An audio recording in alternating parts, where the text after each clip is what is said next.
Il était une fois une jeune pucelle qui entendit des voix célestes et fit sacrer le roi de France à Reims. Il était une fois une courageuse bergère qui leva une armée et sauva la France de l'invasion anglaise. L'histoire de Jeanne d'Arc a fait le tour du monde depuis 1431, date officielle de sa mort sur le bûcher.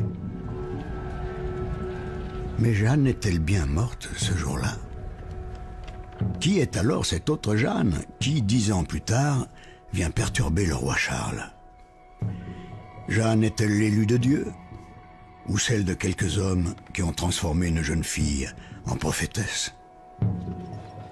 Et si l'histoire de l'héroïne avait été réécrite pour servir des intérêts politiques, afin de gagner la guerre?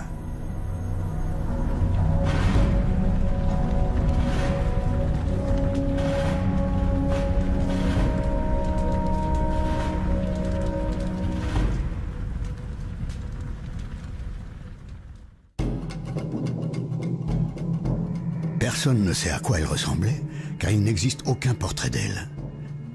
Et pourtant Jeanne d'Arc est devenue l'un des personnages historiques les plus représentés au monde.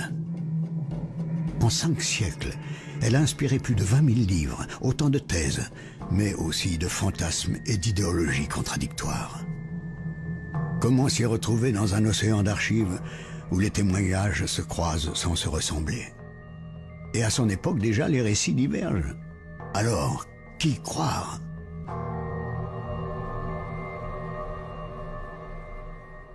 La source de documentation la plus importante sur la vie de Jeanne est le compte-rendu de son procès en condamnation à Rouen. Mais 20 ans après l'audience, Manchon, le rapporteur du procès de Rouen, conteste les actes qu'il avait lui-même rédigés.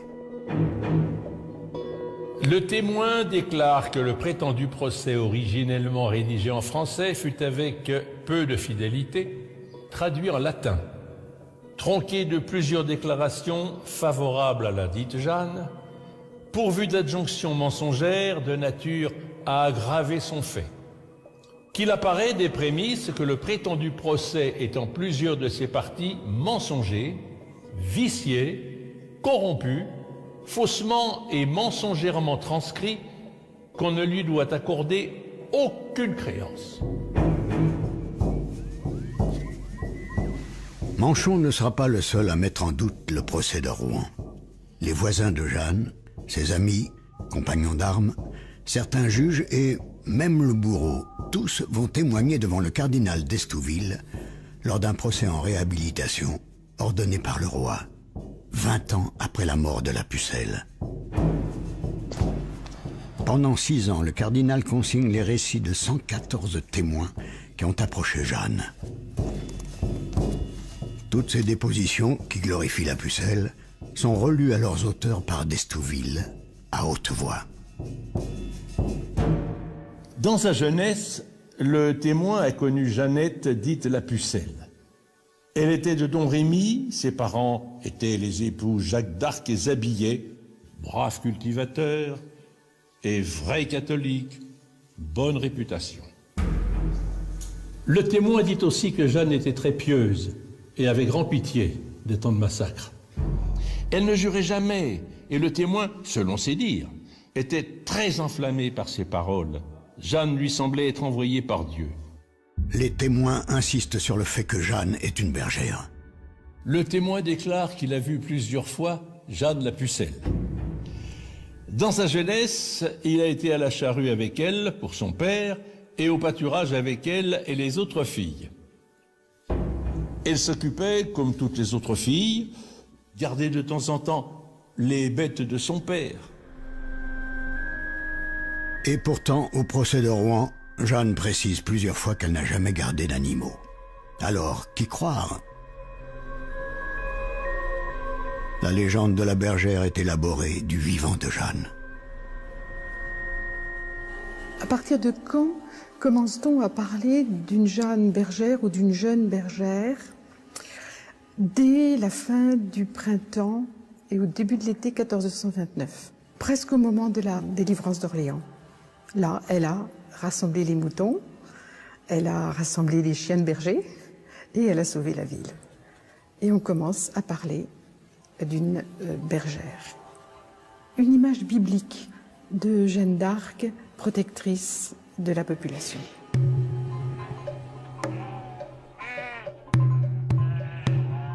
Et l'un des premiers propagateurs de cette légende n'est autre que Perceval de Boulainvilliers, le chambellan du dauphin Charles. Il décrit Jeanne comme une petite bergère qui accomplit des miracles. Dès qu'elle en est à sa 7e année, ses parents, selon l'usage des villageois, l'emploient à garder les agneaux.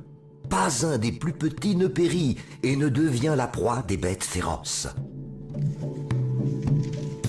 Le bourgeois de Paris, chroniqueur et partisan des Anglais, ne croit pas un mot de cette propagande. Il s'en moque dans son journal. Ils affirmaient que lorsqu'elle était bien petite et qu'elle gardait les brebis, que les oiseaux des bois et des champs à son appel venaient manger son pain dans son giron, comme s'ils avaient été apprivoisés. Alors, Jeanne bergère? Les textes premiers sont déjà en contradiction. Et dans l'histoire de la pucelle, il y aura bien d'autres mystères.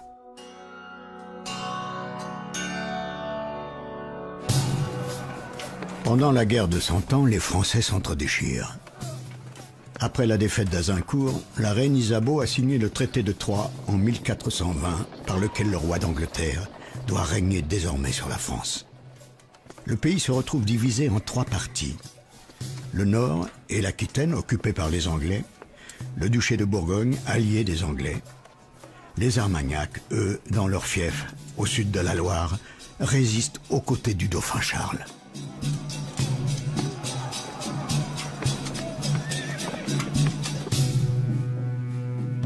Le royaume de France est alors revendiqué par 2 souverains sans couronne. Quel camp Dieu va-t-il choisir?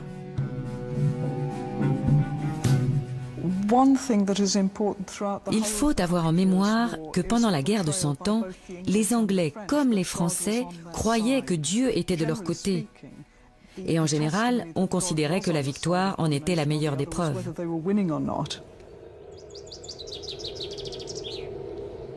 Jeanne entend des voix peu après le traité de Troyes. Son village, Don Rémy, à la frontière des terres ennemies, n'est pas épargné par la guerre. C'est donc une région où la guerre civile et la guerre étrangère sont extrêmement présentes. Et durant l'enfance de Jeanne, elle verra brûler ou piller son village 2 fois. C'est là une des raisons du choc et de la venue de l'ange. La voix céleste est ainsi décrite par Perceval de Boulainvilliers, chambellan du dauphin, dans un courrier diplomatique au duc de Milan. Soudain, une nuée lumineuse se présente à ses yeux, et de la nuée sort une voix qui lui dit « Jeanne, il te faut entreprendre une vie toute différente. Tu dois accomplir des choses étonnantes. C'est toi que le roi du ciel a choisi pour relever le royaume de France, pour secourir et défendre le roi Charles chassé de son domaine. Il te faudra revêtir l'habit d'homme, porter les armes, être chef de guerre. Tout sera dirigé par ton conseil. » La voix se tut et la nuée s'évanouit. Ces voix lui ont assigné 4 missions. La première mission, c'est de délivrer Orléans.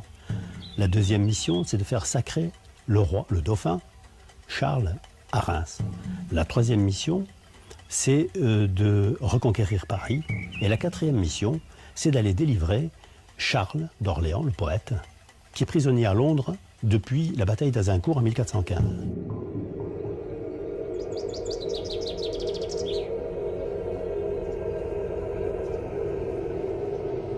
Elle a 13 ans quand les voix apparaissent. Elle vient de prêter vœu de virginité, le vœu de ne jamais se marier. Et puis, c'était en plein été, et vers midi, du côté de l'église, elle était assise dans le jardin de son père. Elle entend pour la première fois une voix. La voix est la voix de Dieu. Au début, ce ne sont pas du tout des voix identifiées précisément. Et la voix lui dit qu'il faut qu'elle aille en France. C'est un mélange de sons, où elle ne comprend pas toujours tous les mots, et un mélange de lumière. Elle dit qu'elle voyait des particules lumineuses venir à elle.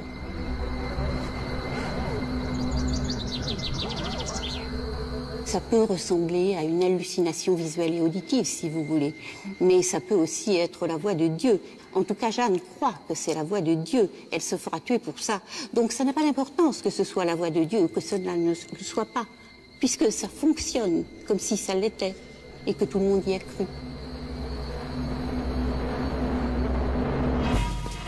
Marcel Gay, grand reporter, travaille depuis 20 ans à décrypter les contradictions de l'histoire de Jeanne d'Arc. Il enquête sur le terrain avec des méthodes de journaliste d'investigation. C'est une astuce extraordinaire pour laisser croire qu'elle vient de la part de Dieu, que tous ses actes sont commandés par Dieu. Et c'est la raison pour laquelle, d'ailleurs, elle fiche une trouille pas possible à tous les Anglais qui viennent combattre d'elle, puisqu'elle est du côté de Dieu, ça veut dire qu'eux sont du côté du diable, du mal. On lui demande si ces voix, elles savent parler français. Jeanne dit, elles parlent très bien français, puisqu'elles sont du parti français. Mais est-ce qu'elles ont des cheveux? Mais Jeanne dit, oui, elles ont des cheveux. Et est-ce qu'elles sont bien habillées? Est-ce qu'elles sont toutes tenues? Pas toutes tenues? Ben, elle dit, oui, elles ont des belles robes. Elles ont une apparence humaine, c'est pas simplement des voix. Elles sentent bon, elles ont des cheveux. Saint-Michel est habillé en chevalier. C'est pas simplement des voix, ce sont des hommes, des femmes qui vraisemblablement sont autour de Jeanne, qui la conseillent depuis son plus jeune âge et qui la suivent durant toute son épopée. Ces voix, moi je pense que ce sont de nobles dames qui ont pour mission de guider Jeanne dans tout ce qu'elle fait, dans ses combats, dans les réponses qu'elle doit apporter à ses juges à Rouen, et qui vraisemblablement lui seront d'un très grand secours, puisqu'elles lui ont promis, les voix lui ont promis, qu'elle serait sauvée. La ferveur religieuse et le mysticisme règnent dans ce royaume dévasté. Les grandes cathédrales gothiques viennent d'être achevées. Et bien avant la naissance de Jeanne d'Arc, des prophéties annoncent la venue d'une pucelle envoyée par Dieu pour sauver le royaume.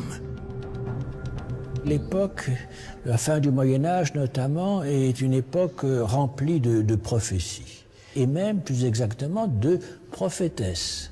Et qui était souvent difficile d'interprétation. Alors, lorsque Jeanne d'Arc est apparue, eh bien, on s'est souvenu de prophéties qui couraient ici ou là, et on les a appliquées au cas de Jeanne d'Arc.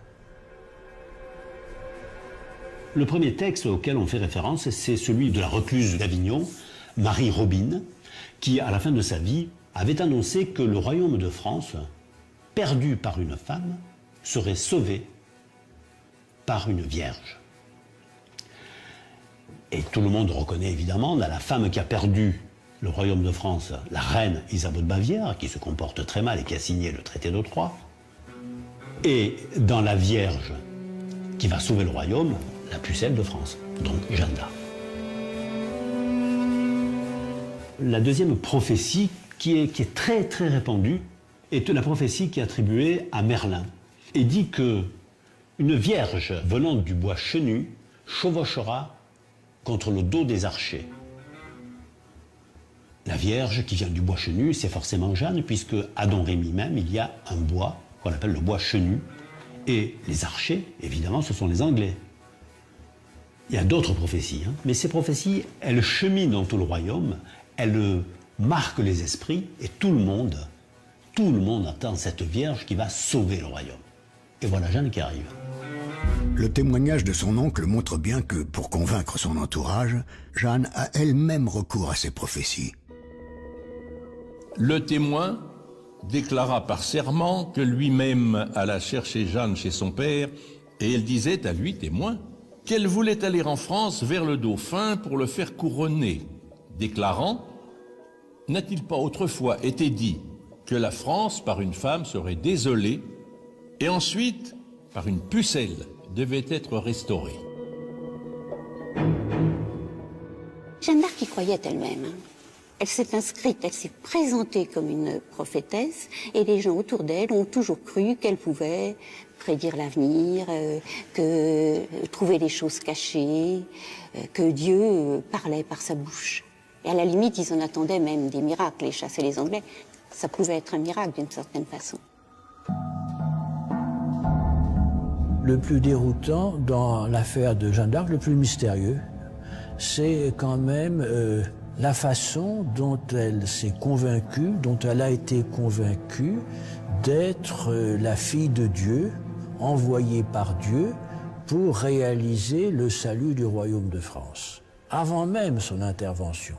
Donc ça, je crois que c'est quelque chose de mystérieux, parce que on peut dire que c'est de l'hallucination, de l'auto-persuasion, bon, un certain âge de la vie, etc. Mais c'est quand même assez unique. Des visionnaires, ça existe, etc. Mais réalisant elles-mêmes leur prophétie, c'est quand même assez unique.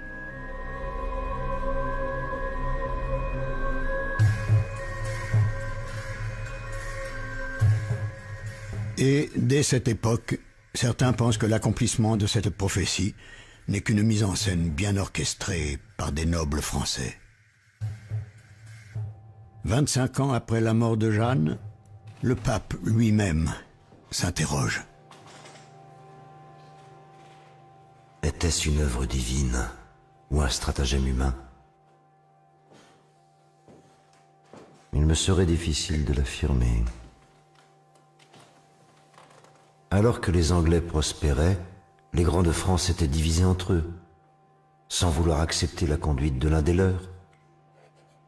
Quelques-uns pensent que l'un d'eux, mieux avisé, aura imaginé cet artifice de produire une vierge divinement envoyée et, à ce titre, réclamant la conduite des affaires. Il n'est pas un homme qui puisse refuser d'avoir Dieu pour chef. Les ennemis bourguignons n'ont aucun doute sur le stratagème. Une pièce galante de l'époque insinue que Jeanne aurait été formée aux armes et manipulée par un capitaine pour simuler la mission divine de la petite bergère.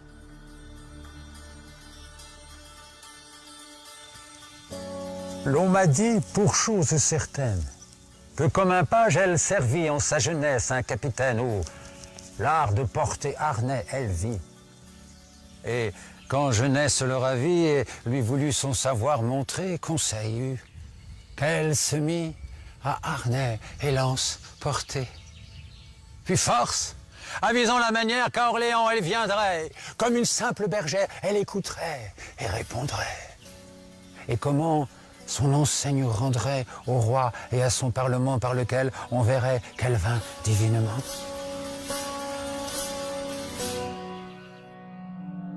Dans l'épopée de Jeanne, il existe bien un capitaine. C'est Robert de Baudricourt, responsable militaire du roi de France dans la région. C'est lui que Jeanne a sollicité en premier pour lui demander de rencontrer le dauphin. Les Chroniques de Lorraine sont un recueil d'anciens textes compilés par le dominicain Don Calmet. Elles fournissent une étonnante version de la rencontre à Nancy entre Jeanne, le capitaine de Baudricourt, et le duc de Lorraine.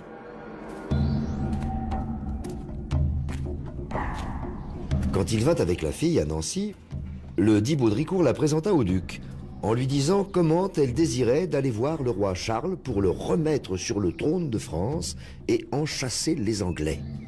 « Monseigneur, je vous promets qu'il me tarde beaucoup d'y aller. »« Comment, dit le duc, mais tu ne portas jamais arme, ni à cheval ne fus. » La fille répondit que quand elle aurait une armure et un cheval, je monterai dessus et on verra bien si je sais le guider. Le duc lui donna une armure et un cheval, et la fit armer. Et en présence de tous, sans mettre le pied en l'étrier, elle se rua sur la selle.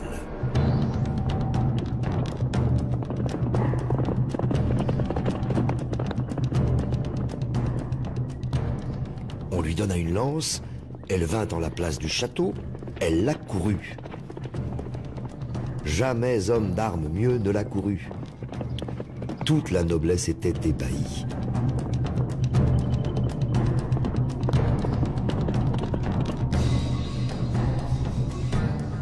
Alors on se demande comment elle s'est entraînée, et donc les contemporains ont eu deux explications, comme toujours. La première explication, eh bien, Dieu lui a donné cette grâce de se tenir à cheval comme une chevalière, si vous voulez, comme une écuyère. Donc il y a un côté miraculeux.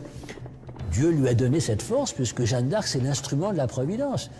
Et puis l'autre explication, l'explication des Bourguignons en particulier, c'est pas étonnant parce que Jeanne d'Arc aurait été programmée, formée, mise en scène, instruite pour remplir un certain rôle. Robert de Baudricourt aurait été, pour ainsi dire, le Deus ex machina et aurait formé Jeanne d'Arc à son rôle pour ensuite l'expédier à la cour de France. Et à la cour de France, on l'aurait utilisé en vue de convaincre l'opinion française que le ciel s'était prononcé en leur faveur. Une telle formation militaire réclame des années.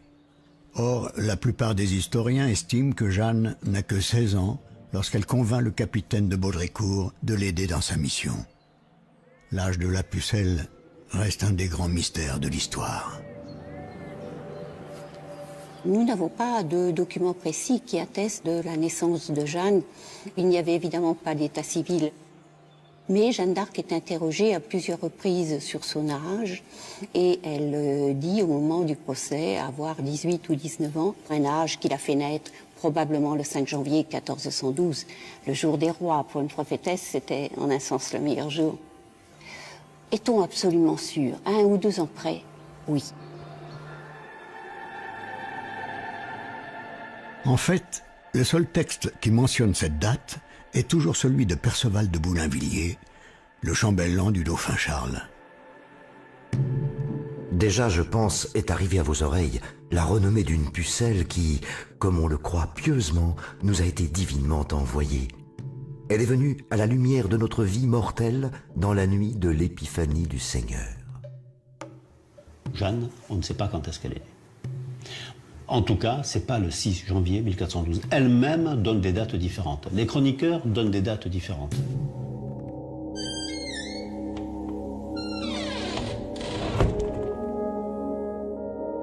Mais un événement de sa vie rarement cité pourrait nous renseigner. Jeanne a été fiancée. Ses parents ont essayé de la marier de force. Ayant fait vœu de chasteté, elle est conduit le jeune homme qui lui intente alors un procès.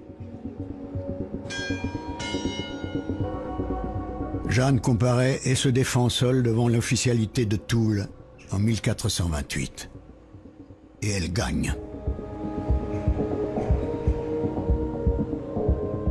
De ce procès matrimonial, il ne reste plus qu'une plaque devant la cathédrale. Si elle se défend devant l'officialité seule, c'est-à-dire sans l'aide de ses parents, de son père, de sa mère, c'est que Jeanne a obligatoirement au moins 20 ans. C'était l'âge de la majorité pour l'officialité de Toul à ce moment-là. Jeanne aurait pu avoir des années d'entraînement pour bien apprendre le métier des armes. Mais avec qui? Le procès en réhabilitation révèle que 2 officiers sous les ordres du capitaine de Baudricourt se rendaient régulièrement à Domrémy. Le témoin déclare par serment... Bertrand de Poulengy est un noble, il est chevalier, il est au service de Robert de Baudricourt. Bertrand de Metz, c'est un officier très proche de Bertrand de Poulengy, ils font équipe. Ils sont allés très souvent à Domrémy, nous le révèlent dans leurs témoignages. Son père était Jacques d'Arc de ce village. Il ignore le nom de sa mère, mais il est allé plusieurs fois dans leur maison et sait que c'était de bons laboureurs. Et on peut se demander, on peut se poser la question de savoir ce qu'ils allaient faire aussi fréquemment à Domrémy, où ils connaissent le Jacques d'Arc, mais ils ne connaissent pas la mère. Ce qui veut dire qu'ils n'allaient pas à la maison, ils allaient ailleurs. Et faire quoi? Dans les archives de Lorraine, on trouve un document étonnant. Le bail de Jacques d'Arc, le père de Jeanne. Ce bail atteste que Jacques d'Arc louait au seigneur local non seulement des terres, mais encore une forteresse, appelée le château de Lille. Mais alors, est-il un humble paysan? Alors ce n'est pas, je suis désolée, une famille très pauvre. C'est une famille aisée du village. Son père est doyen, un peu l'équivalent de maire. Il est en contact avec le capitaine de Vaucouleurs qu'elle ira trouver plus tard, si celui-ci la reconnaît, si elle le reconnaît, c'est qu'ils se connaissent tout simplement. Ce n'est pas une famille du bas de l'échelle, c'est plutôt une des familles les plus riches du village. Si Jacques d'Arc contrôle une forteresse, dans cette région menacée, elle est forcément sous l'autorité du représentant militaire du roi, le capitaine de Baudricourt. Ce sont ces officiers qui achèvent la transformation de Jeanne en homme. Alors Bertrand, le témoin qui parle, et Jean de Metz firent tant avec l'aide des autres gens de Vaucouleurs qu'elle put quitter ses vêtements féminins de couleur rouge.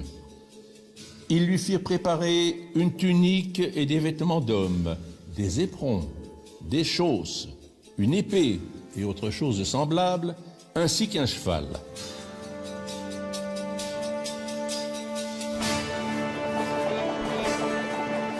Le 23 février 1429, en plein hiver, elle quitte Vaucouleurs pour Chinon. Baudricourt lui a fourni une escorte de 6 cavaliers dont Collet de Vienne, un messager royal. Il couvre le trajet de 600 km en 11 jours. La route traversant les terres des ennemis anglais et bourguignons, ils font le voyage de nuit.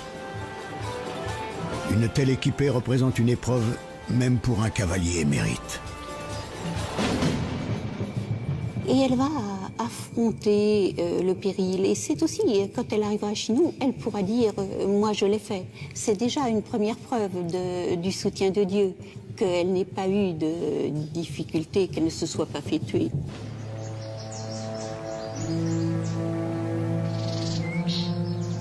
Alors, en ce début du XVe siècle, le royaume de France est dans une situation catastrophique. Le roi a été obligé de quitter Paris, il s'est réfugié à Bourges, on l'appelle par dérision le petit roi de Bourges, et quand les Anglais ont mis le siège devant Orléans, il s'est réfugié ici, dans cette forteresse de Chinon. La situation est tellement désespérée que Charles, futur Charles VII, envisage de quitter le royaume. Il envisage de se réfugier soit en Espagne, soit en Écosse. Qu'est-ce qui peut le sauver?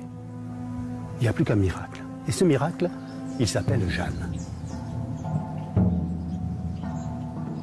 Le lieu où Jeanne a rencontré le dauphin existe toujours. Nous sommes ici dans la salle d'apparat du château de Chinon, qui se situait au premier étage, où Jeanne est rentrée. Elle traverse cette pièce où il y a environ 300 chevaliers, une cinquantaine de torches et de flambeaux, sans compter, dit Jeanne, les lumières spirituelles. Jeanne, une jeune fille qui a environ 20 ans, qui est brune, petite, bien compassée de membres, nous dit Jean Bréal. Elle a un cou bref, elle mesure 1,59 m, elle est habillée d'un pourpoint noir et d'une tunique de gros gris noir. Elle dénote au milieu de ces chevaliers, de ces belles dames. Et pourtant, elle n'est pas impressionnée. Elle fait les révérences accoutumées à faire au roi, nous dit Jean Chartier, le chroniqueur, comme si elle eût été nourrie à la cour. Jeanne s'approche, va vers le trône qui était près de la cheminée, et en réalité, le roi a quitté le trône, il s'est caché parmi ses courtisans, et pourtant, Jeanne ne va pas vers l'homme qu'on lui indique, mais se dirige, elle, vers le roi, le vrai roi, et le reconnaît. C'est là l'un des premiers miracles de Jeanne.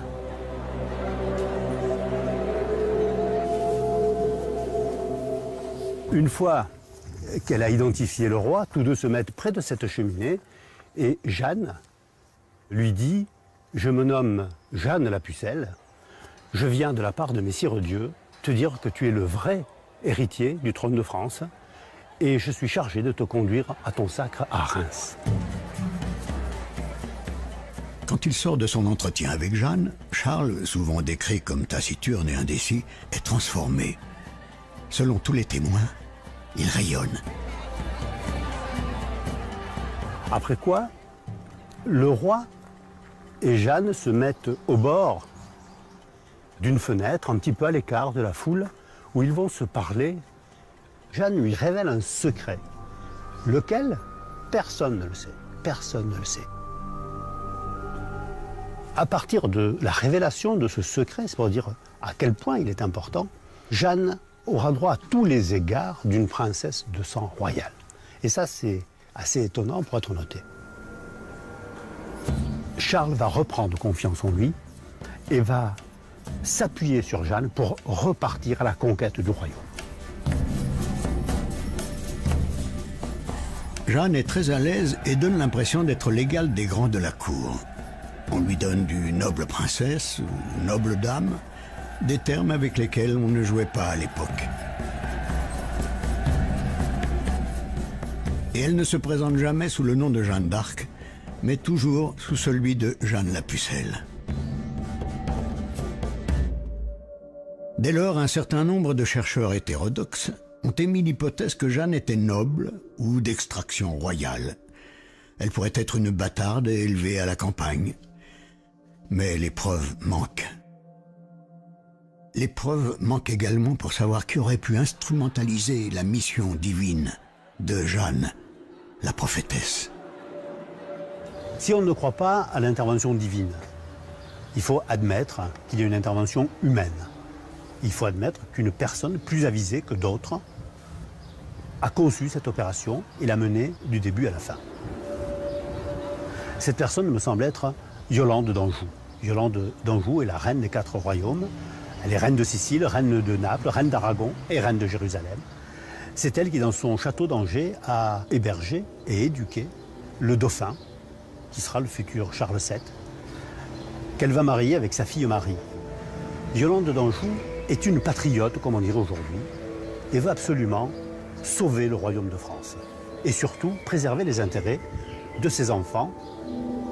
C'est elle qui aurait pu concevoir tout le stratagème, mais en même temps, elle est d'une discrétion incroyable, puisqu'elle est même oubliée des historiens.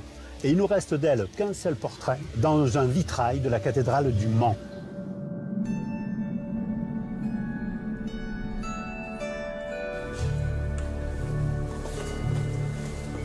S'il n'y a aucune preuve, il y a néanmoins une certitude. C'est Yolande d'Anjou qui supervise le plus important des examens, celui de la virginité de Jeanne, qui garantit qu'elle a consacré son corps à Dieu.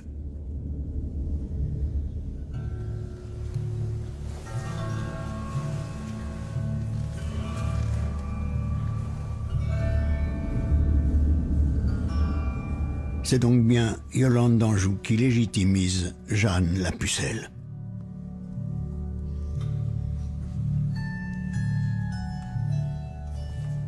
Cette virginité est importante d'abord parce que Jeanne elle-même s'affirme pucelle, donc vierge. C'est sa définition. Parce que les prophètes sont en général vierges. Et les prophéties qui lui sont antérieures parlaient de l'arrivée d'une vierge. Donc pour coller, si vous voulez, au schéma prophétique dont elle s'est servie, il fallait absolument qu'elle soit vierge. Et puis ça correspond de sa part à un choix personnel. On sait que Jeanne d'Arc n'aime pas qu'on la touche. On sait qu'elle a la hantise du viol, qu'elle croit tout de suite que les hommes ont de mauvaises intentions vis-à-vis d'elle. À Poitiers, on poursuit les examens. Jeanne est ensuite questionnée 3 semaines durant par une assemblée de théologiens et de docteurs. Alain Chartier, le secrétaire du roi, présent sur place, est impressionné par sa sagesse et son savoir. Les questions sont nombreuses, réitérées. Elles portent sur les plus hauts mystères divins et humains. Ces réponses sont si justes, si belles, qu'on eût dit que ce n'était pas dans les champs, à la suite des troupeaux, mais bien dans de savantes écoles, qu'elle avait vécues.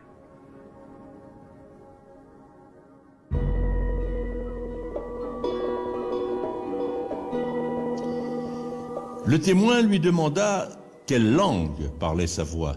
« Une langue meilleure que la vôtre, lui répondit-elle. Le témoin parle limousin. » Il lui demanda encore si elle croyait en Dieu. « Oui, certes, répondit-elle, et mieux que vous. » Ce qui paraît un peu singulier dans cette histoire, c'est que Jeanne va s'exprimer dans un français de France particulièrement pur. Elle est comprise immédiatement du roi et des courtisans, ce qui veut dire qu'elle parle français. Alors c'est étonnant, puisque la province d'où elle vient, le Barrois, on parle une espèce de patois, un français qui n'est pas compréhensible au-delà de 50 ou de 100 km de Domrémy et de Vaucouleurs. Ce qui veut dire que lorsque Jeanne vient voir le roi, elle a appris le français, forcément.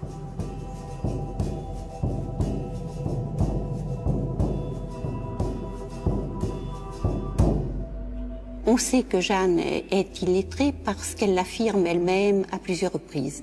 Elle dit par exemple, moi je ne sais ni A ni B. Ça veut dire je n'ai même pas commencé à apprendre mon alphabet. Je ne sais pas lire et a fortiori pas écrire. Mais elle a appris à signer plus tard. Mais savoir signer ne veut pas dire savoir écrire. Les historiens se fondent sur ce témoignage-là pour dire qu'elle ne savait ni lire ni écrire. Or, à Rouen, on demandera à Jeanne, on l'interrogera beaucoup là-dessus, et elle dit qu'elle peut écrire. À ce moment-là, elle n'a ni scribe, ni personne, ni personnel à sa disposition. Et par contre, elle dit, donnez-moi les documents, je vais les lire, ou donnez-moi de quoi écrire, et je vais écrire, etc. Donc on sait, elle dit elle-même qu'elle peut écrire, qu'elle sait écrire, qu'elle sait lire.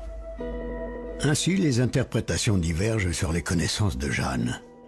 Mais le témoignage du cousin du dauphin, le duc d'Alençon, révèle qu'elle n'a peut-être pas dit toute la vérité. Jeanne, qui prenait alors ses repas avec le témoin, confia à celui-ci qu'elle avait été beaucoup questionnée, mais qu'elle savait et pouvait plus de choses qu'elle n'en avait dites à ceux qui l'interrogeaient. Le témoignage du duc d'Alençon souligne également les connaissances militaires de la Pucelle. À Chinon, Jeanne fait une nouvelle démonstration de ses talents de cavalière. Après le repas, le roi alla se promener dans les prés et Jeanne y courut avec la lance. Le témoin, voyant comme elle se comportait en tenant la lance et en courant avec sa lance, lui donna un cheval. Pour la guerre, elle était très habile, tant pour porter la lance que pour rassembler l'armée, ordonner le combat et préparer l'artillerie. Tous étaient pleins d'admiration de ce qu'elle put se comporter si habilement et prudemment dans les actions militaires, comme si elle était un capitaine guerroyant depuis 20 ans ou 30 ans. Et surtout, à propos de la préparation de l'artillerie, en quoi elle excellait. La personnalité de Jeanne fascine les chefs de guerre du clan des Armagnac. Parmi eux, Gilles de Rais, qui restera dans l'histoire sous le surnom de Barbe Bleue.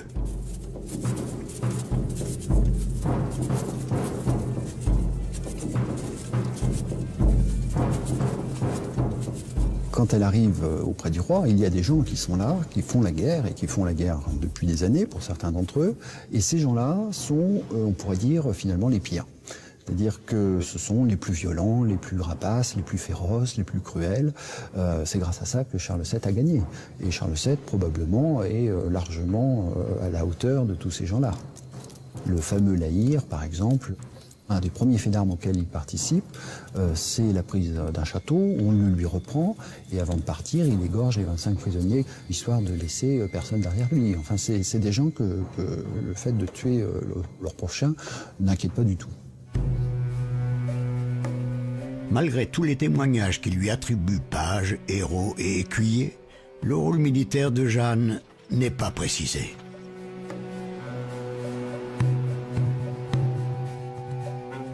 Nous avons, par des comptes, l'organigramme de l'armée française. Elle n'est pas à la tête de cette armée. Les décisions militaires se prenaient en conseil de guerre.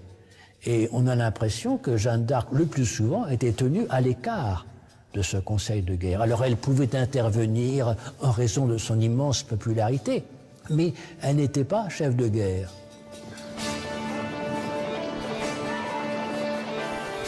Son courage et son charisme vont surprendre, et comme les voix l'avaient annoncé, Jeanne la Pucelle libère la ville d'Orléans des Anglais en à peine 8 jours.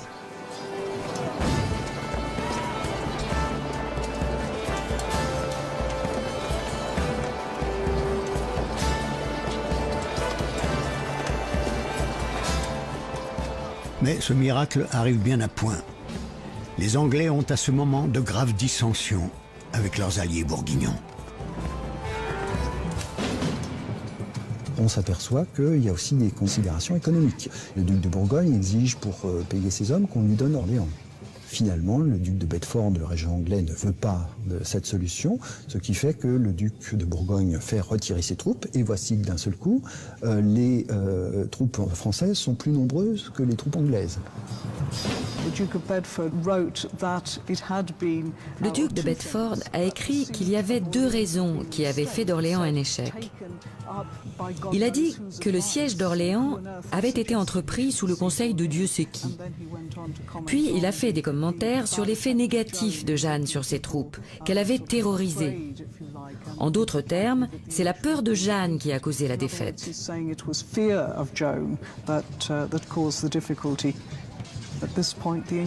Et à partir de ce moment-là, les Anglais ne gagnent plus. Par superstition, la population dans son ensemble a commencé à croire que Dieu s'était détourné des Anglais.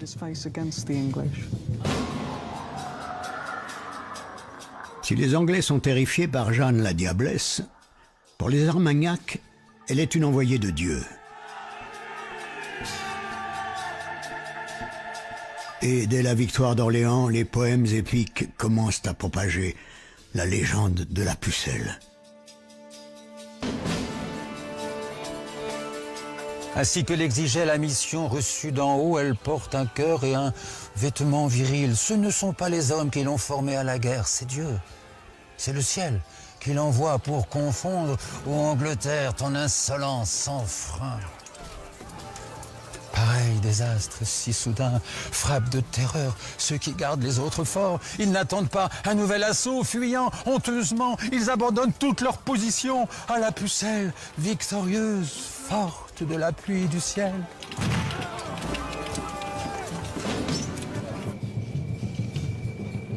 Naturellement, le bourgeois de Paris, partisan des ennemis bourguignons, se déchaîne dans sa chronique contre la pucelle. Elle se prétendait prophète et elle clamait « Telle chose adviendra pour vrai ». Tous les jours, elle chevauchait avec le roi, avec grande foison de gendarmes, sans aucune femme, vêtue, chaussée et armée à la guise des hommes, un gros bâton dans sa main. Et quand un de ces gens se méprenait, elle l'en frappait à grands coups, à la manière d'une femme très cruelle. Grâce au procès en réhabilitation qu'instruit le cardinal d'Estouville, les témoignages recueillis nous font entrer dans l'intimité de Jeanne pendant cette campagne. Car toujours la nuit, elle avait une femme couchant avec elle si elle pouvait en trouver une. Et si elle ne pouvait pas en trouver, lors de la guerre ou en campagne, elle couchait tout habillée.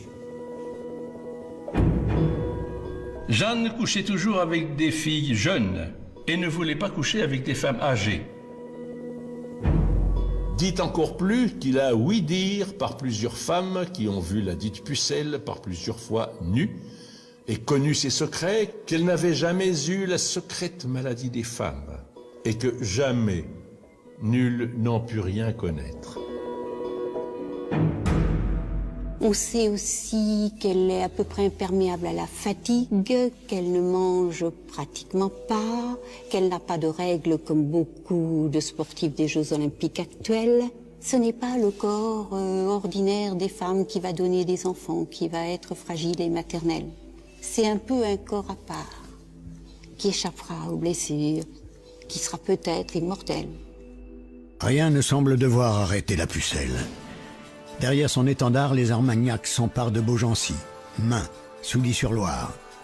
À Patay, ils défont l'armée anglaise. Puis Gien, Auxerre, Troyes tombent à leur tour.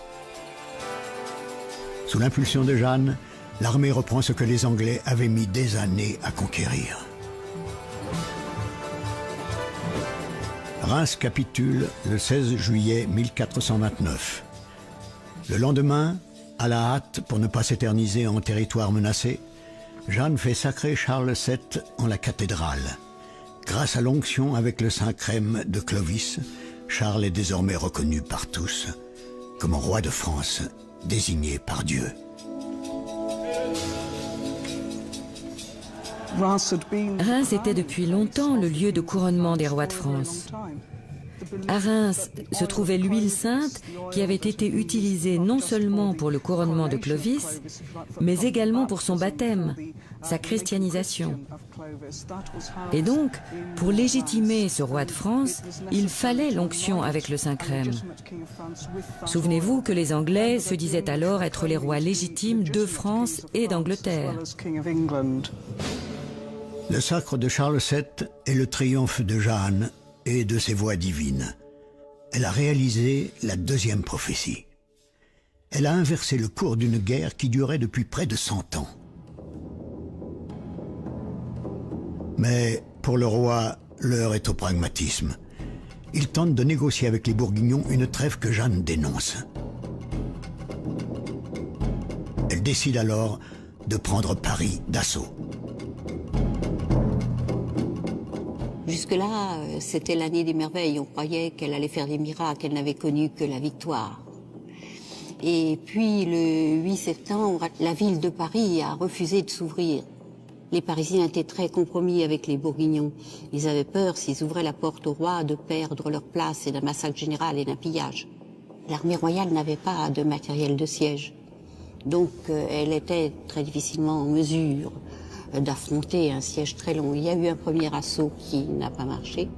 D'autant qu'au premier assaut, le page de Jeanne avait été tué, Jeanne elle-même avait été blessée, l'étendard miraculeux était tombé à terre. Tout s'était déréglé. Le 8 septembre 1429, c'est l'échec. La Pucelle est blessée lors de cette première défaite. Elle a perdu son auréole. Charles dissout l'armée. Pour la consoler, peut-être, il fait anoblir Jeanne et toute sa famille, lui donnant le nom de Jeanne d'Ulysse. Et bien que privée de la plupart de ses compagnons d'armes, Jeanne continue le combat, seule.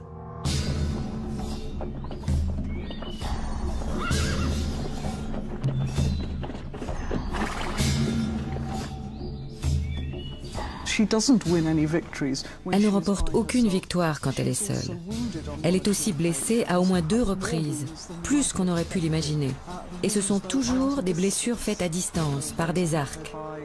Voilà pourquoi je me demande si Jeanne était vraiment une combattante, au même titre que les autres gens présents avec elle, ou si elle était un emblème et donc assez vulnérable. Nous savons que Charles lui avait attribué un immense garde du corps, donc je crois que nous devrions vraiment revoir notre façon de considérer le rôle de Jeanne en tant que combattante. L'épopée s'arrête brusquement à Compiègne au printemps 1430. Jeanne est désarçonnée et est faite prisonnière. Elle est vendue 200 livres au comte Jean de Luxembourg, un allié des Bourguignons et des Anglais. Jean Germain, l'évêque de Nevers, raconte comment Jeanne est humiliée devant le duc de Bourgogne.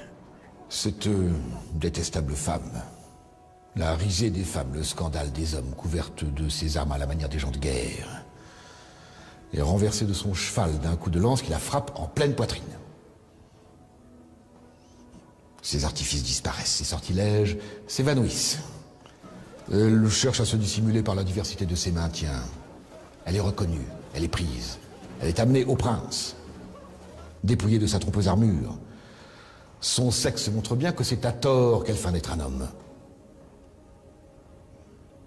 Débarrassée de la pression de l'armure, ses seins retombent. Il montre qu'elle est apte aux soins de la maternité. Quoique,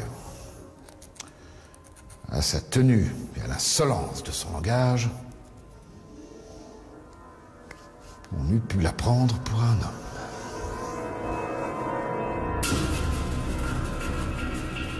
Pendant 8 mois, le comte Jean de Luxembourg déplace sa prisonnière de château en château. Finalement, il revend Jeanne aux Anglais pour la somme de 10 000 livres.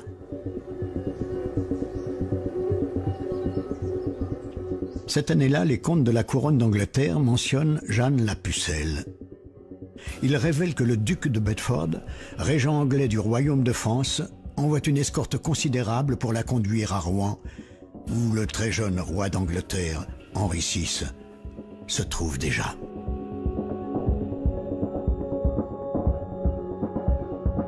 24 livres payés à Richard Idlot et 47 serviteurs et pages de divers départements de la maison royale pour chevaucher de Rouen vers la Picardie avec Richard Brouzer, quêteur royal, sur l'ordre du Conseil du roi pour escorter Jeanne, appelée la Pucelle, jusqu'à Rouen, chaque homme étant payé en récompense 10 shillings. Le jeune roi se trouvait à Rouen pendant tout le procès de Jeanne d'Arc. Je crois que sa présence était un choix délibéré. Jeanne elle-même était assez jeune. Le roi avait 8 ans, presque 9. À cette époque, les enfants étaient vénérés pour leur pureté et leur innocence. Et c'était d'autant plus valable pour ce roi qui était un enfant très pieux.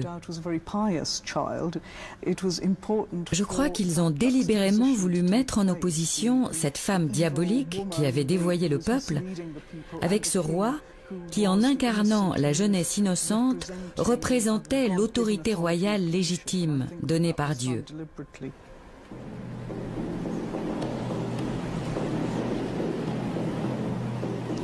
Jeanne arrive à Rouen le 23 décembre 1430 et elle est immédiatement jetée en prison au château de Bouvreuil, château royal de Bouvreuil, et non pas, comme l'aurait voulu la logique, dans une prison ecclésiastique, puisqu'elle est poursuivie en matière de foi, elle est poursuivie pour hérésie. Devant 95 théologiens, l'évêque Pierre Cochon ouvre le procès de Jeanne pour hérésie et sorcellerie. Les juges reprochent à la Pucelle de s'habiller en homme et de pratiquer l'idolâtrie, ce qui permet aux bourgeois de Paris de s'indigner de plus belle contre l'insolence de l'accusé.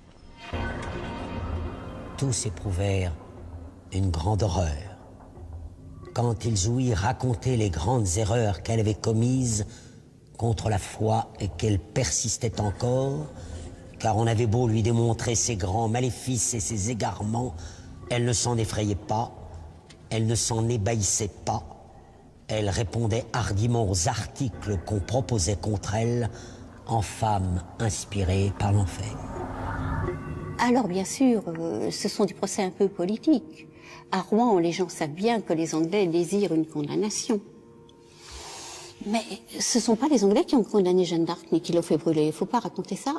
Ce sont de bons Français, normands pour la plupart, parisiens pour certains, qui étaient bourguignons et qui croyaient avoir en face d'eux une hérétique. Il ne faut pas oublier que le traité de Troyes imposait à tous les titulaires de bénéfices ecclésiastiques d'adhérer par serment au dit traité. La plupart des juges de Rouen avaient adhéré par serment au traité de Troyes. Il ne faut pas l'oublier, ça. La double monarchie, c'est quelque chose qui apparaissait au fond pour assez logique, merveilleux. Un seul roi pour 2 royaumes, c'est un moyen de réconciliation.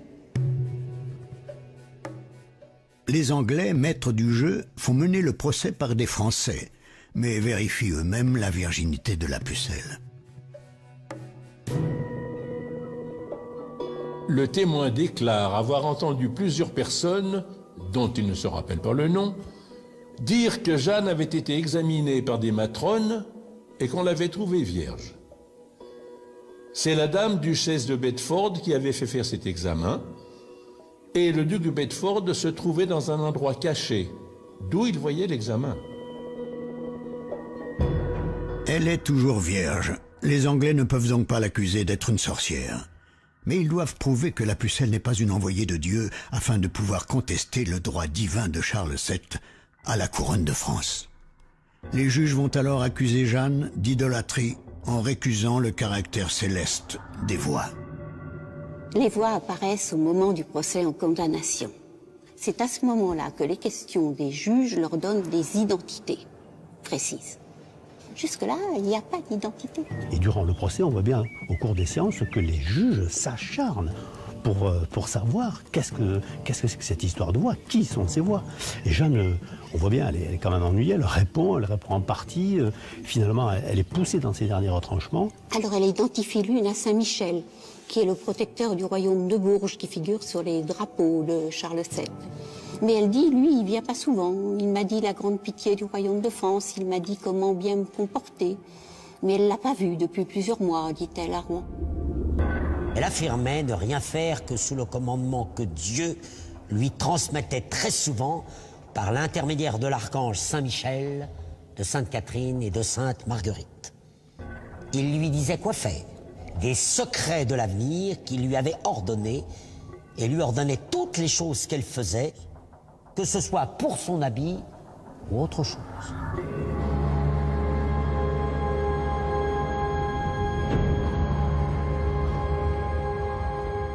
Dans la prison à Rouen, elle est capable de faire venir les voix. Elle a maîtrisé en quelque sorte le processus. On sait du coup très bien comment ça se produit. Le silence marche très bien, elle est gênée quand il y a trop de bruit, mais le son des cloches aussi, en particulier le soir, peut faire apparaître la voix. Il faut prier, et c'est à ce moment-là que la voix apparaît ou n'apparaît pas. La voix n'est quand même pas automatique, ça ne marche pas à tous les coups. On s'aperçoit aussi que derrière les rideaux, les tentures de la salle dans laquelle ont lieu un certain nombre d'audiences, qu'il y a des gens qui se promènent et qui soufflent des réponses à Jeanne. Et Jeanne dit, mais de la place où je suis, je n'ai pas très bien entendu ma voix. Ou elle diffère ces réponses. Attendez que je consulte mes voix et je vous le dirai. Ce qui veut dire que les voix sont dans son environnement immédiat. À l'intérieur de sa prison, les voix continuent de soutenir Jeanne. Et au dehors, Jeanne n'est pas complètement abandonnée. Gilles de Rais harcèle les Anglais dans la région. Une partie de ses compagnons ont mené campagne autour de Louviers pour délivrer Jeanne. Cela n'a pas marché, ça n'a peut-être pas paru à l'entourage du roi utile de faire massacrer des soldats français, alors qu'on était déjà en pleine discussion, sans doute, avec les Bourguignons. Il ne s'agissait pas d'aggraver peut-être la situation dans les pourparlers entre le roi de France et le duc de Bourgogne.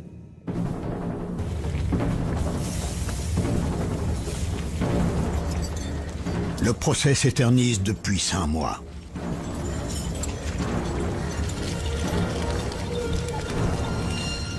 L'évêque Cauchon oblige alors Jeanne à signer l'acte d'abjuration de ses fautes. Elle se soumet à l'Église et promet de ne plus s'habiller en homme, sinon elle sera mise à mort. Mais toujours aux mains des Anglais, elle est à la merci de ses geôliers. Le témoin dépose que la simple pucelle lui révéla qu'après son abjuration et sa renonciation, on l'avait tourmenté violemment dans la prison, molesté, battu et déshabillé, et qu'un milord d'Angleterre l'avait forcé. Et elle disait publiquement que c'était la cause pour laquelle elle avait repris un habit d'homme.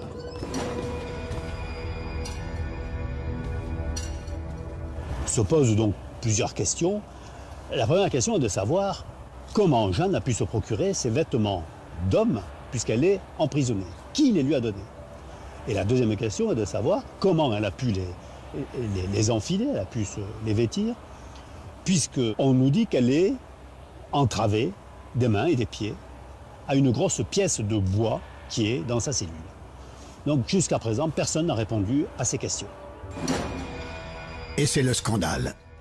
Jeanne est à nouveau habillée en homme malgré son abjuration.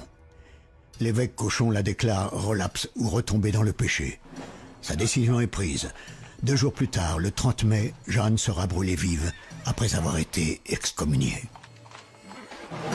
On sait que vers 7 heures, plusieurs prêtres vont rendre visite à Jeanne pour lui donner la communion.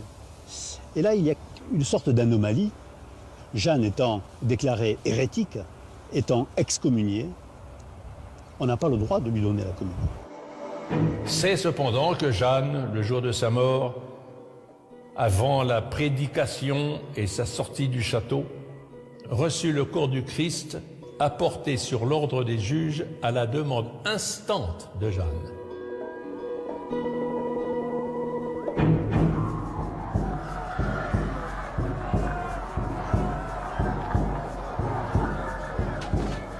Alors là, il y a un certain nombre d'anomalies, d'incompréhensions. On ne sait pas à quel moment Jeanne va monter sur le bûcher. À quel moment elle va être attachée? Là, les détails nous manquent et on s'aperçoit qu'il y a... c'est très flou dans les témoignages qui ne coïncident pas les uns avec les autres. Elle fut menée au Vieux Marché et à côté d'elle était le dit frère Martin, et celui qui parle, accompagné de plus de 800 hommes de guerre ayant haches et glaives. 800 hommes? Pourquoi une telle armée? Pour éloigner le peuple? Perceval de Cagny, le secrétaire du duc d'Alençon, a des informateurs sur place. Dans sa chronique, il révèle un étrange détail. La pucelle fut amenée, le visage embronché, du château au lieu où le feu était prêt. Certaines choses furent lues en la dite place, et après, elle fut liée au poteau et brûlée. Embronché signifie en vieux français recouvert. Par quoi son visage était-il recouvert? La chronique du greffier du Parlement de Paris apporte un autre témoignage. La condamnée aurait été couverte d'une mitre. En la mitre qu'elle avait sur la tête étaient inscrits les mots qui suivent: hérétique, relapse, apostate, idolâtre. Autre anomalie mentionnée dans le procès en réhabilitation. Le bourreau se plaint de ne pouvoir abréger les souffrances de la pucelle. La suppliciée est inaccessible parce que le bûcher est trop élevé. Le témoin dit et dépose que le bourreau, après la combustion, disait que jamais n'avait tant craint à faire l'exécution d'aucun criminel, comme il avait eu la combustion de la pucelle pour la cruelle manière de la lier et afficher. Car les Anglais firent faire un haut échafaud de plâtre, et ainsi que rapportait le dit exécuteur, ils ne pouvaient pas bonnement l'expédier, ne pouvant l'atteindre. De quoi il était fort mari. Le bourgeois de Paris se réjouit de pouvoir enfin annoncer la mort de la pucelle. Elle fut bientôt morte, et sa robe toute brûlée. Puis le feu fut ensuite retiré, et tout le peuple la vit toute nue, avec tout ce qui peut et doit caractériser une femme, pour enlever tout doute au peuple.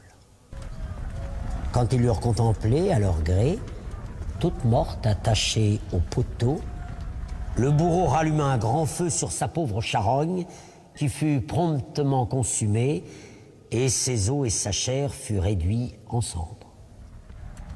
Il y en avait ici et là qui disaient qu'elle était martyre et mourait pour son droit, Seigneur.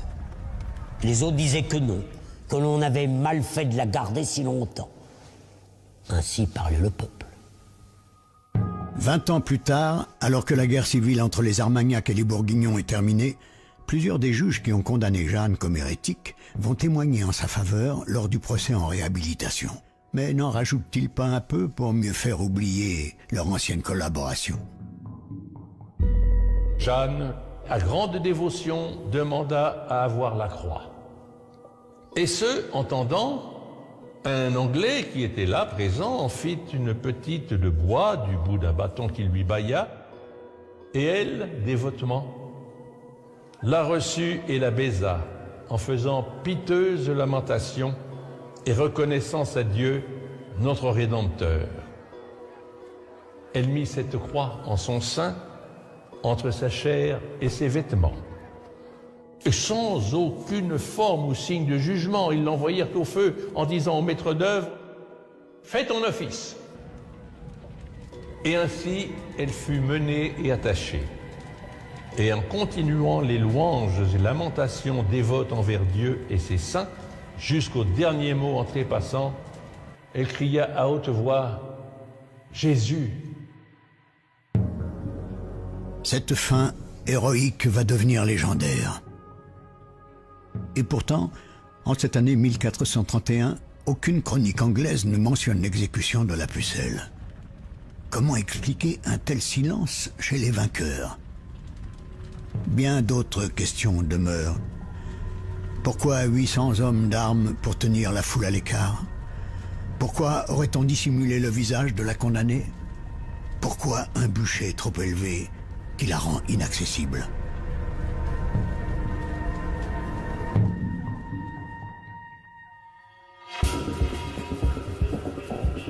Certains refusent de croire à la mort de Jeanne. Et 5 ans plus tard, alors que les Armagnacs et les Bourguignons sont à peine réconciliés, une étonnante rumeur se propage. La pucelle est de retour. En ce temps, fut une très grande nouvelle de la pucelle. Celle dont on avait fait mention plus tôt, laquelle fut brûlée à Rouen pour ses démérites. Il avait alors maintes personnes qui s'étaient fait abuser par elle, et il croyait fermement que par sa sainteté, elle s'était échappée du feu et qu'on en avait brûlé une autre en croyant que ce fût elle. Près de la ville de Metz, une jeune femme, une certaine Claude, se présente comme Jeanne la Pucelle ayant échappé au bûcher de Rouen. De nombreux documents historiques attestent de cette réapparition. Le premier témoignage connu est celui du doyen de Saint-Thibault, juge ecclésiastique à Metz. Voici l'histoire de celle que les historiens ont appelée la fausse Jeanne. L'an 1436. Cette année, le 20e jour de mai, vint la pucelle Jeanne. Elle fut amenée pour parler à quelques-uns des seigneurs de Metz. Elle se faisait alors appeler Claude. Et ce même jour, elle va voir ses 2 frères, dont l'un était chevalier. Il s'appelait Messire Pierre, et l'autre Petit Jean. Ils la croyaient morte, et lorsqu'ils la virent, ils la reconnurent, et ainsi fit-elle. Le seigneur Aubert Boulet lui donna un chaperon, et le sire Nicole Groignat une épée. La dite pucelle sauta sur le cheval, très habilement, et elle dit plusieurs choses au sire Nicole Louve, qui lui firent bien comprendre que c'était celle qui avait été en France, et elle fut reconnue par plusieurs enseignes comme la pucelle Jeanne de France, celle qui avait amené sacré le roi Charles à Reims, et celle dont beaucoup avaient dit qu'elle avait été brûlée à Rouen, en Normandie.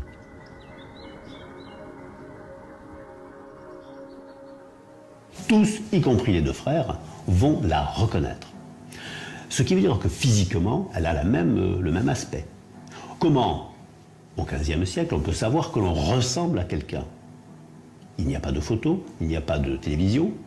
Or, cette personne qui arrive à la Grange aux Ormes a les mêmes qualités physiques que Jeanne, la pucelle de France. Elle a les mêmes qualités de cavalière. Elle monte très habilement, elle saute sur un cheval. Elle sait manier l'épée. S'il s'agissait d'une usurpatrice, évidemment, ça poserait quand même des questions. Ça veut dire que tous les gens qui sont autour d'elle sont abusés.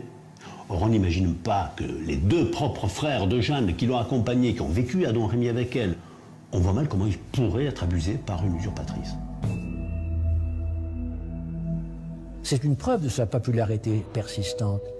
Cette réapparition de Jeanne d'Arc, elle s'explique par ce malaise profond des Français face à cette fin qui était considérée, dans la perspective du temps, comme lamentable et ignominieuse. Alors elle a été reconnue, du reste, c'est ça ce qui est un petit peu bizarre, dérangeant, inquiétant, par les propres frères de Jeanne d'Arc, qui, bon, sont des choses qui arrivent, qui peut-être, enfin c'est l'hypothèse qu'on avance, estimaient que, après tout, si Jeanne d'Arc réapparaissait, il pourrait y avoir un profit pour eux, n'est-ce pas? Mais après que ses frères l'eurent amenée, elle revint pendant les fêtes de la Pentecôte en la ville de Marville, et elle y resta environ 3 semaines. Quand elle voulut partir, plusieurs de Metz allèrent la voir à Marville et lui donnèrent plusieurs joyaux et reconnurent qu'elle était vraiment Jeanne la Pucelle de France.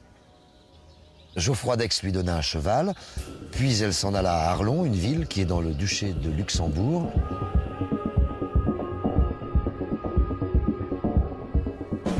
Elle est à Arlon, la première des choses qu'elle fait, elle écrit au roi. Elle écrit au bailli de Troyes. Elle écrit aux habitants, aux procureurs d'Orléans. Ce qui est extraordinaire, c'est que la personne qui écrit, donc cette Jeanne qui est à Arlon, elle connaît parfaitement le nom, les titres des personnes auxquelles elle s'adresse. Elle connaît parfaitement la situation politique du moment, les seigneurs, les princes, leurs titres, leur position géographique, etc.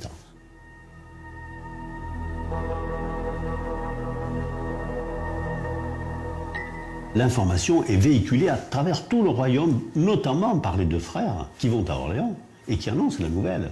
Jeanne est vivante. Et on ne l'appelle pas Claude, on l'appelle bien Jeanne, la pucelle de France. Comment le sait-on? On le sait parce qu'il existe des documents où l'on peut voir pour l'année 1436, dans les comptes de la forteresse d'Orléans, le passage de l'un des deux frères qui annonce la nouvelle. Il annonce que Jeanne, la pucelle, est réapparue. La ville d'Orléans est très intriguée par cette personne qui se fait passer pour Jeanne d'Arc, ou qui est Jeanne d'Arc, et ils envoient leur héros à la cour de Bourgogne, et il la rejoint à Arlon. Et on n'a pas le résultat. Il ne revient pas en disant « c'est elle, je l'ai vue ». À cette date, la chronique du doyen de Saint-Thibault la situe à Cologne.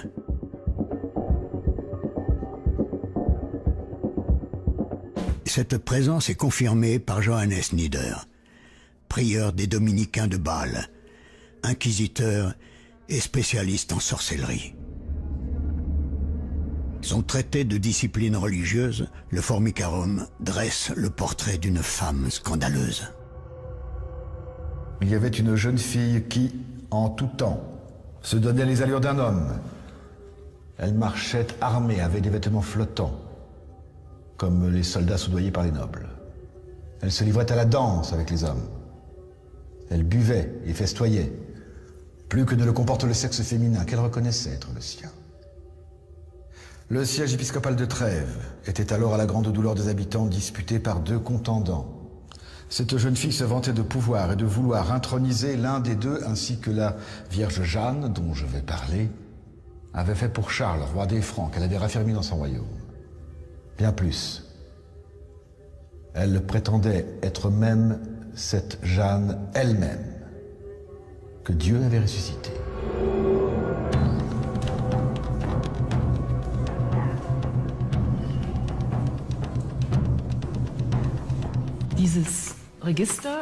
Ceci est un registre de sauf-conduit du XVe siècle de la ville de Cologne, dans lequel les noms des voyageurs sont inscrits.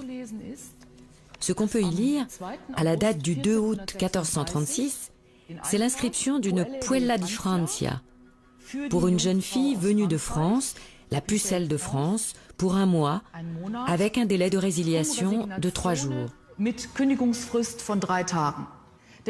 Le nom, et c'est inhabituel, n'est pas connu. Elle a dû se rendre à Cologne avec le nom de Pucelle de France, ou alors la jeune fille de France. Il n'y a pas d'autre nom. Il semble que cette jeune fille a été mêlée à des tractations politiques entre le comte de Wiernimbourg et le candidat à l'élection au conseil de Trèves nommé Ulrich von Mangerscheid.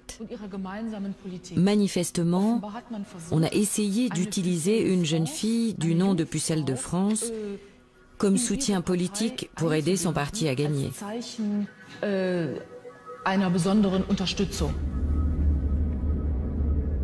L'inquisiteur de Cologne convoque alors cette pucelle de France, dont les actes lui paraissent inadmissibles. Elle accomplissait en présence des nobles plusieurs choses extraordinaires qui s'apparentaient de la magie. L'inquisiteur lui envoya une citation et lui intima publiquement l'ordre d'avoir à se soumettre à un sérieux examen. On racontait qu'elle avait, en présence de tous, déchiré une grande nappe et qu'elle l'avait, sous les yeux de tous, remise en son état premier.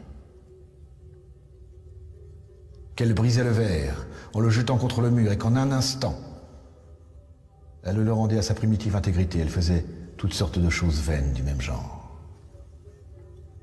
La malheureuse refusa d'obéir au commandement de l'Église. Le susdit comte empêcha qu'elle ne fût saisie et la fit secrètement évader de Cologne. Mais si elle échappa aux mains de l'inquisiteur, elle n'évita pas le lien de l'excommunication. Excommuniée, la mystérieuse pucelle de France se réfugie au château d'Arlon et elle se marie aussitôt avec un chevalier français, Robert des Armoises, veuf avec 2 enfants.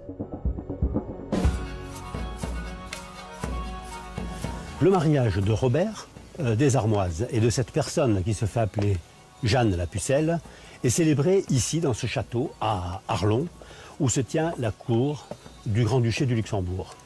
Jeanne est reçue par la duchesse Élisabeth de Görlitz qui est la marraine de Charles VII. Il n'est pas pensable que Jeanne puisse rentrer dans un château médiéval si elle n'y a pas été invitée. Et si elle y a été invitée, c'est qu'elle est connue, de tous les gens qui sont là, et en premier lieu de la duchesse, bien évidemment. Sitôt le mariage de Robert des Armoises et de Jeanne terminé à Arlon, le couple vient à Marville pour signer un acte notarié de vente d'une partie de leur propriété de Haraucourt, et vraisemblablement pour faire face aux premières nécessités du couple. C'est la première fois qu'apparaît le nom de Jeanne d'Ulysse, la pucelle de France. Jamais jusqu'ici, les 2 noms de Jeanne d'Ulysse et de Pucelle n'avaient été associés sur un acte authentique. Vraie ou fausse pucelle, cette réapparition fait du bruit dans toute la France. Dans un registre notarié de la ville d'Arles se trouve la trace d'un acte entre 2 compères. L'un parie qu'il s'agit de la vraie Jeanne, l'autre refuse d'y croire.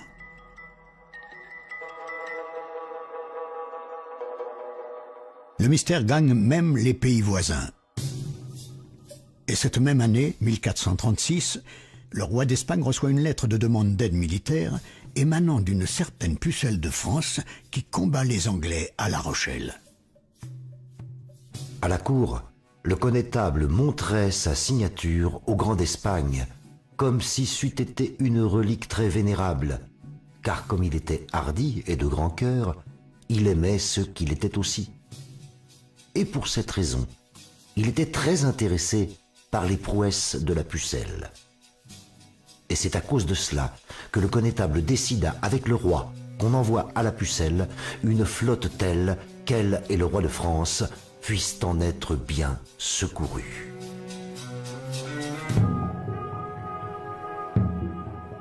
Trois ans plus tard, on retrouve la trace de Jeanne des Armoises à Orléans.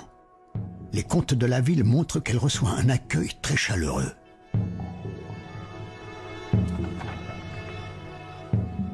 À Jacquet-le-Prestre, le 18e jour de juillet, pour 10 pintes et chopines de vin présentées à Dame Jeanne des Armoises, pour ce 14 deniers. À lui, le 29e jour de juillet, pour 10 pintes et chopines de vin présentées à Madame Jeanne, pour ce 14 deniers. Elle va passer à Orléans. Et Orléans, on va la recevoir comme une princesse, comme quelqu'un qui a sauvé la ville. On lui voue un culte extraordinaire et elle revient. Elle est invitée à dîner par la municipalité. La foule l'acclame, une foule dont on ne sait pas combien de personnes elle représente. Et cette femme disparaît au cours, ne termine pas le repas. Audit Jacquet, pour 8 pintes de vin, dispensait à un souper où étaient Jean le Billier et Thévenon de Bourges, pour que celui-ci soit présenté à la dite Jeanne, laquelle partit plus tôt que le vin fut arrivé. Le conseil municipal va lui offrir une somme colossale de 210 livres pour le bien qu'elle a fait à la ville durant le siège. Tous les Orléanais, tous les procureurs d'Orléans reconnaissent la dame des Armoises comme étant Jeanne, la pucelle de France. À Jeanne d'Armoise, pour don à elle fait, le 1er jour d'août, par délibération, faite avec le conseil de la ville, et pour le bien qu'elle a fait à ladite ville durant le siège. Cette personne, je vois pas quel intérêt elle aurait à se faire passer pour la pucelle de France qui a été brûlée. C'est pas pour 3 pintes de vin qu'on va lui offrir, et même peut-être pour ces 210 livres tournois dont elle va bénéficier à la ville d'Orléans, parce que le risque à côté, c'était quand même de finir ses jours dans un bûcher très rapidement.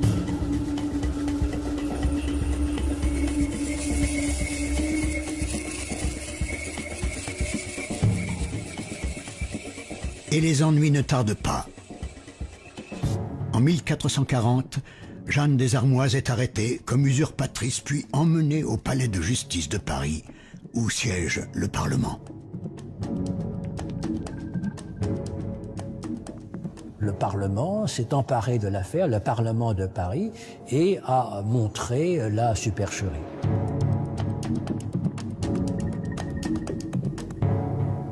Les gendarmes amenèrent une femme, laquelle avait été très honorablement reçue à Orléans, et quand elle fut près de Paris, la même grande erreur de croire fermement que c'était la pucelle recommença. Et c'est pour cette raison que l'université et le Parlement la firent venir à Paris, bon gré, mal gré. Et elle fut montrée au peuple sur la pierre de marbre dans la grande cour du palais. Et là, elle fut prêchée de sa vie et fut traitée dans tous ses états, et elle dit qu'elle n'était pas pucelle et qu'elle avait été mariée à un chevalier dont elle avait eu 2 fils.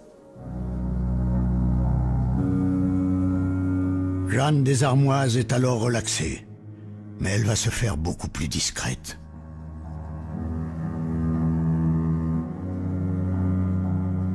Elle disparaît effectivement, mais on la voit probablement à ce moment-là servir chez Gilles de Rais en tant que capitaine d'hommes d'armes, ça c'est, on le sait. En 1441, un édit royal donne mission à Jean de Sicanville de remplacer à la capitainerie du Mans une dénommée Jeanne qui se disait pucelle. Charles, par la grâce de Dieu, roi de France. Savoir faisons à tous présents et à venir que nous avons reçu l'humble supplication de Jean de Sicanville, écuyer du pays de Gascogne, contenant que, pendant 2 ans environ, feu Gilles de Rais, en son vivant notre conseiller et maréchal de France, sous lequel le dit suppliant était, avait dit à ce dernier qu'il voulait aller au Mans, et qu'il prit la charge et gouvernement des gens de guerre, qu'avait alors une appelée Jeanne qui se disait pucelle, en lui promettant que s'il se rendait au Mans, il en serait capitaine.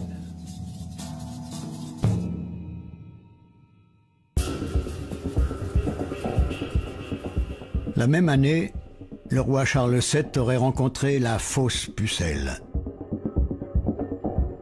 C'est le chroniqueur Pierre Salat qui racontera l'entrevue beaucoup plus tard, d'après les confidences du chambellan du roi.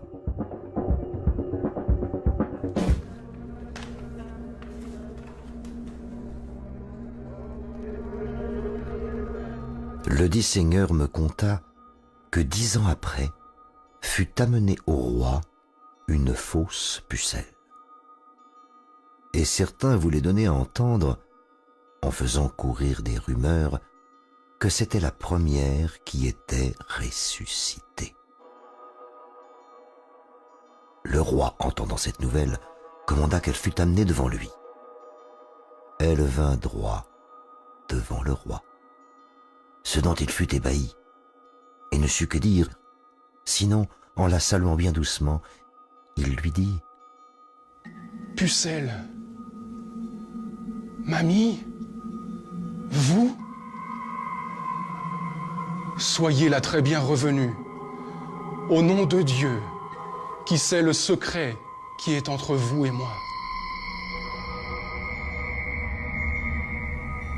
À aucun moment, le roi ne met en cause l'authenticité de cette personne.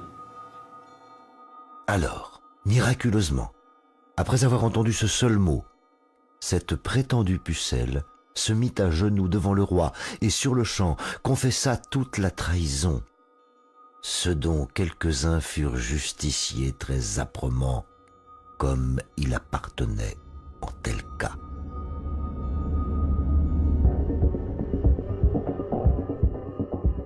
Confesse-t-elle son imposture? Qui sont ceux que le roi juge responsables et qu'il punit si âprement? Aucun document ne permet de le savoir.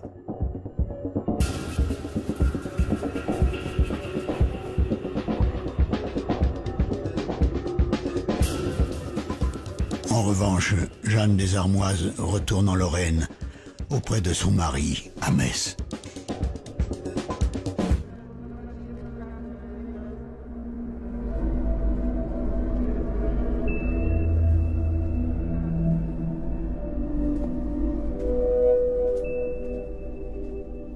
Voilà une porte en bois qui date de la fin du Moyen-Âge. La partie inférieure est décorée de 2 médaillons qui ont été sculptés dans le bois, des médaillons en profil.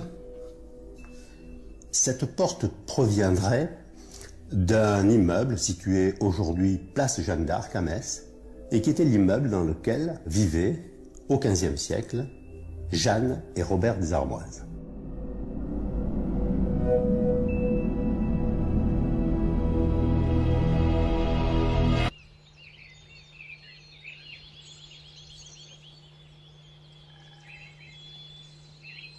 Au village de Jaulny, proche de Metz, il existe un portrait similaire de Jeanne des Armoises.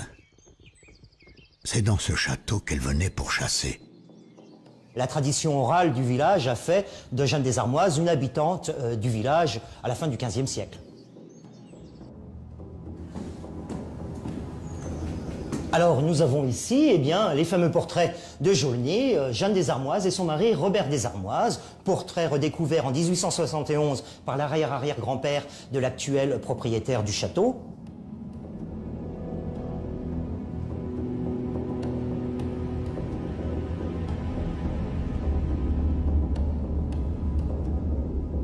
Personne n'a voulu étudier ces portraits parce que, eh bien, c'est difficile. Ce serait les étudier, ce serait dire, eh bien, il y a peut-être un fond de vérité dans ce qui est raconté à Jaulny. Alors, ici à Jaulny, nous sommes prêts à admettre que Jeanne des Armoises est une fausse Jeanne d'Arc. Pourquoi pas? Mais il faut nous dire qui est-elle en réalité. 8 ans après le bûcher, en 1439 à Orléans, tout le monde la reconnaît. On la reçoit à 5 reprises. À 3 reprises, on lui offre d'énormes banquets. Alors, si elle n'est pas Jeanne d'Arc, eh bien, que l'on me dise qui est-elle?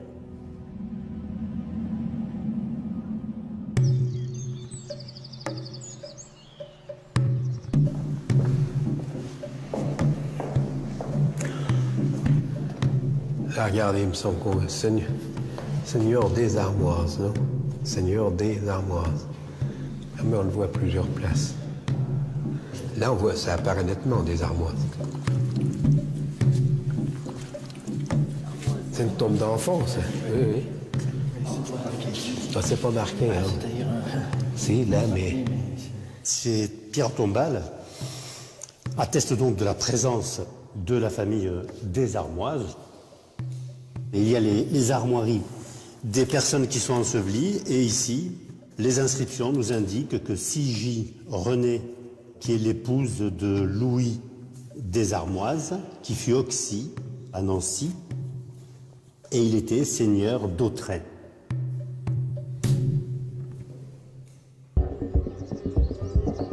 Mais où se trouve la tombe de Jeanne des Armoises?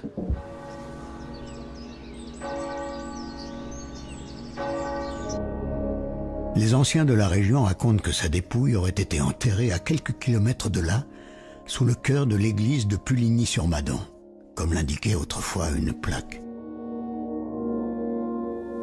Il ne nous reste malheureusement que cette moulure dans laquelle se trouvait la fameuse pierre, le marbre qui précisait que Jeanne reposait là, fameux marbre qui aurait disparu dans les années 1909, juste avant la canonisation.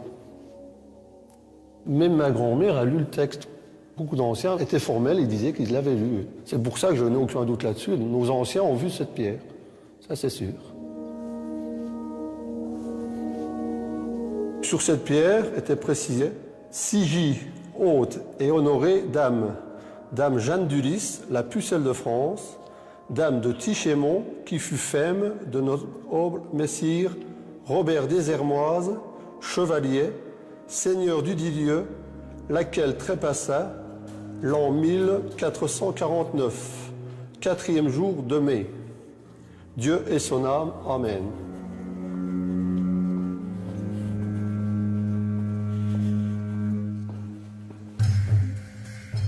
« 1449.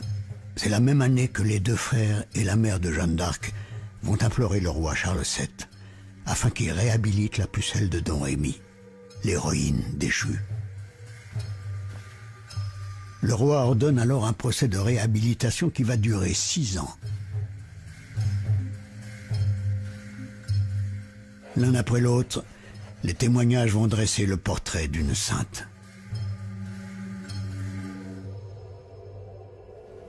Ce qui est intéressant dans ce procès en réhabilitation, c'est que tant de gens disent la même chose, comme si on avait fabriqué leur témoignage. Elle allait souvent à l'église et aux lieux saints. Cela la gênait d'entendre les gens lui dire qu'elle était trop dévote. Et quand elle regardait le corps du Christ, elle versait très souvent d'abondantes larmes. On sait qu'il faut la blanchir, et donc les témoignages sont des témoignages aussi truqués qu'on peut l'imaginer. Jamais en elle, il ne vit quelque chose de mauvais, mais toujours, elle fut une fille si bonne qu'on aurait dit une sainte.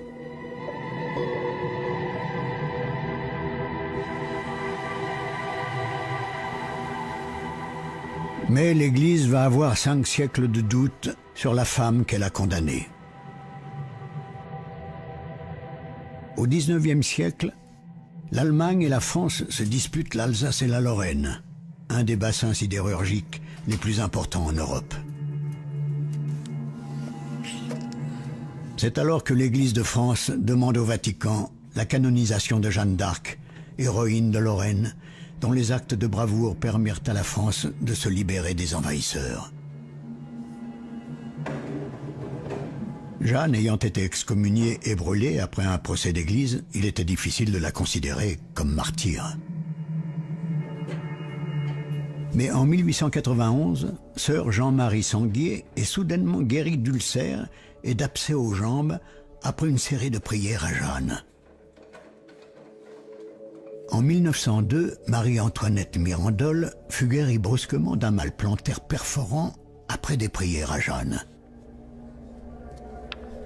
Jeanne est déclarée bienheureuse en 1909. Mais pour devenir saint ou sainte, il faut avoir accompli 2 miracles reconnus par l'Église. Le procès en canonisation nous montre que l'Église de France va proposer d'autres miraculés.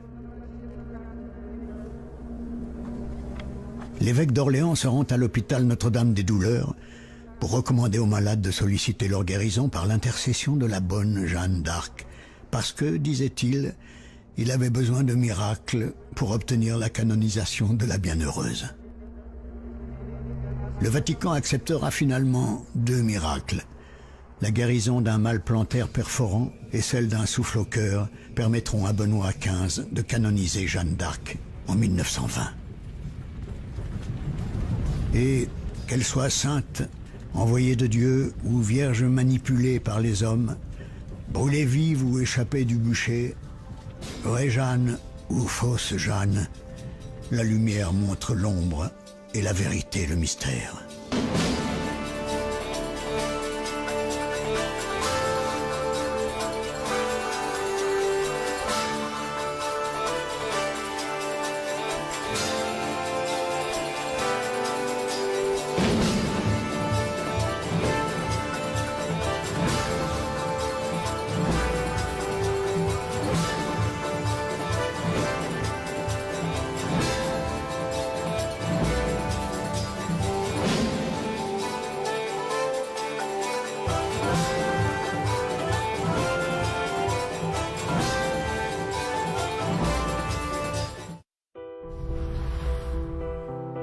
Cocteau a vraiment fait ressortir chez Marais ses plus belles qualités.